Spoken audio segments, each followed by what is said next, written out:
Crowds outside the U.S. Supreme Court, where justices are debating one of the biggest issues of the day. The Affordable Care Act is President Obama's signature legislation to provide health coverage to all Americans, and its fate has fired up passions on all sides. Elena Young knows firsthand how the reform can change lives. Though she was insured, her fight with cancer left her uncovered for so-called pre-existing conditions. She's glad her son won't have to fight the same battle. As a three-time cancer survivor for the past 20 years and the mother of a son with a chronic health condition, I felt that it was important to come here and really support a piece of legislation that's taken 40 years to be put on the table. This is an issue about taking care of people in a very rich society, a society where we can afford to do so. If you've actually had a problem with accessing health insurance and you're still against this bill, shame on you.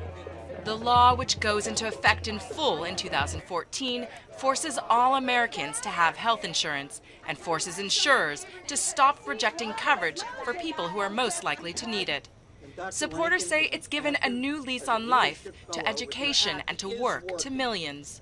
Opponents say it is big government at its worst, telling its citizens how to live their lives. From my standpoint, government was intended to be limited.